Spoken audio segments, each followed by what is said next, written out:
po jako akawuwo. Newankubadde ng'ebibiina ebiri mu mulimu gw'okuyamba abaana ensangi zino bibaluseewo mu bungi, abazadde basabiddwa okukolagana n'ebyo byokka ebirina amabaluwa okuva mu gavumenti agabakkiriza okugenda mu maaso n'emirimu gino ng'emu ku nkola enaabasobozesa okwetaasa ku bafere.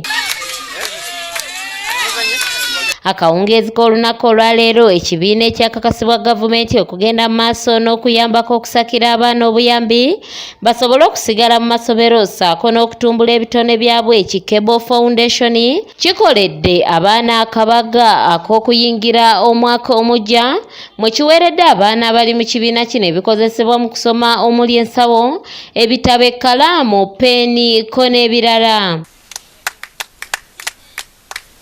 Akabaga kano kayindidde ku kyalo Kibooba mu disitulikiti y'e Mukono nga ssentebe w'ekyalo kino ng'era mukulembeze ku lukiiko oluddukanya Kebo Foundation Mrs. Katende Imelda yeebazizza dayirekita w'ekibiina kino olw'okuvaayo n'ekirowoozo ekirungi bwe kiti. Naye ng'okusooka neebaza nnyo Mr. Mukiibi bwe waloota. Bane kino kyali kirooto nga tokkiriza nti kigenda kubeerawo. Nze okusooka bamiŋŋamba n'endigayaliriramu naye nagenda okulanga ekintu kirimu amazzi agasupu avaamu.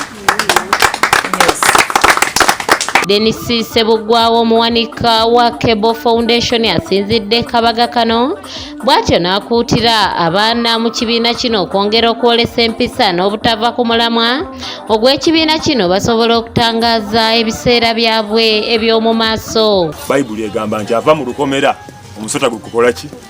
Gwe gubojja. Naye n'asigala mu lukomera, n'asigala ku bigendererwa bya Kebo Foundation, ku bigendererwa bya organization eyaffe, ajja kusobola okuwangula era twagala batuyite wano nga tuzze ku graduation zammwe.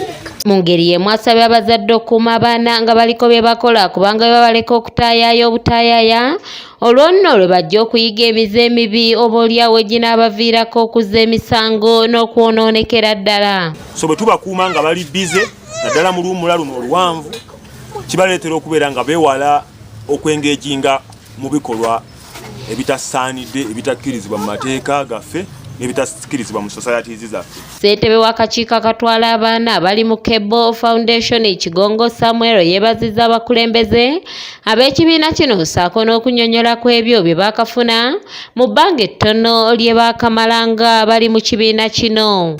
Kituyamba mu bingi kati nga mu kusoma tufuna ku bintu ebyokusoma katugeze ng'ebitabo, peeni.